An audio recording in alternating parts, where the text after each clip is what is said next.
Hi, welcome to video number 2. This video is going to be about how I've got to where I'm at now with my system. From building the greenhouse, the grow beds, and of course getting the fish. So come on, let's take a look. So my first system, I used a 10-gallon fish tank and a 3-gallon tote that I had kept upstairs in my office. I used I think an 80-gallon per hour fish pump that pumped up water up into the grow bed and then slowly drained out every 10 minutes. Inside the fish tank I had mostly goldfish to begin with, and then about a week, maybe 2 weeks before I had finished my greenhouse project and had cycled the system quite a while and was ready for my fish, I put them into the 150-gallon fish tank. I ended up buying 6 koi online, and they took 2 days in the mail to come. The box was a little damaged when I signed for the fish, but the fish were fine. And unfortunately, I lost 2 fish within the first month. I'm not sure what happened with one of them. It died in the tank about a week later, and then as I moved them into the 150-gallon tank, one had died, and it was quite cold. A couple first nights there, I did have a heater in there, and all the other fish seemed to be fine, but unfortunately I lost one of my koi in the big 150 tank.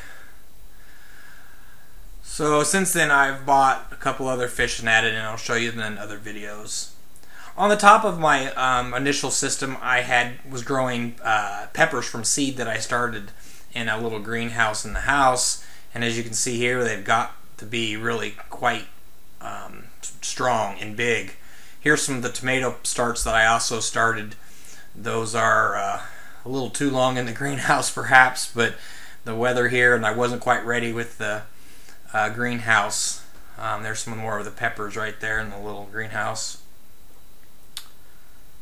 My kids talked me into planting some pumpkins against my judgment, but they're still upstairs in the house right now.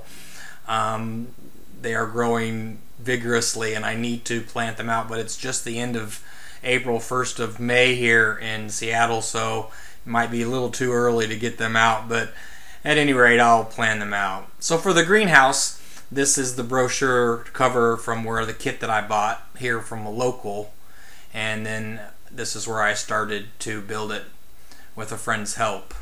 I had to clear a stump, had to have a guy come out and grind a stump out right there, and so I ended up digging the foundation, just the corners, and then pouring concrete and setting it on there, and then building the foundation out through the bottom.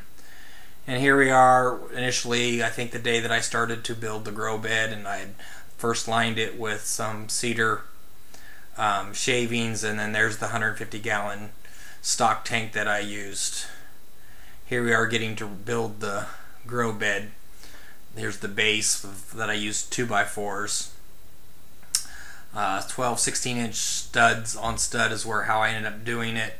I used 2x6s all the way around, and then the 2x4s on the bottom giving me a couple extra inches to make sure I get that 12-inch depth I'm looking for in the grow bed. Here it is, setting down, kind of getting a view of how I want to lay out the grow bed. It's 12 feet long. The greenhouse is 14 feet long, so I've kind of got it front loaded a little bit. It's really up close to the front of the greenhouse, and then I've got 1.5 feet or so in the back in case I want to do something else, strawberry pots or something, I'm not sure, strawberry towers or something, I'm not quite sure.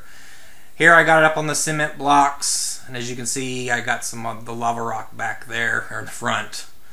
I cut out the hole in the grow bed 2.5 inches, and I got 1.5 inch bulkhead fitting that's going to go in there. Here's where I got my pond liner, getting ready to cut it here, and then laying it into the grow bed.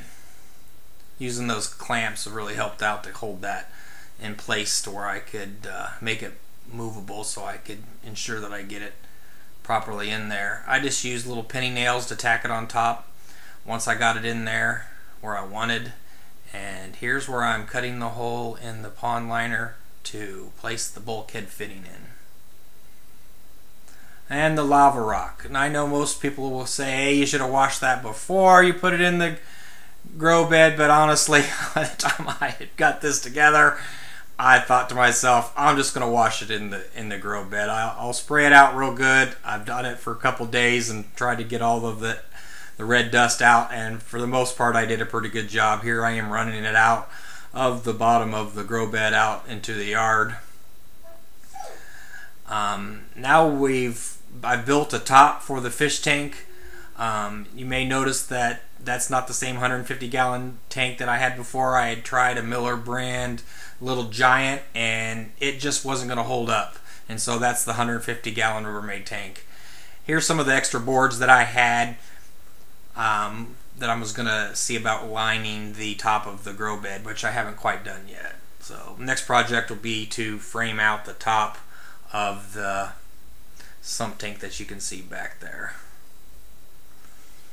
I got a couple air stones in there, and then you can see the heater being held down in there. I've taken it out since then. It's gotten to the 80s in the last couple days here in Seattle, so I'm definitely not worried about the heat anymore. In fact, it might get too hot, so I'm going to maybe take some bamboo and wrap around the sides. So I transferred a lot of my pepper plants out of the indoor little greenhouse, and now they're growing in there. Here are some tomato plants that I bought from Home Depot at they had a half price or the Black Friday sale. And there's some of the tomato plants that I repotted that I did grow from seed.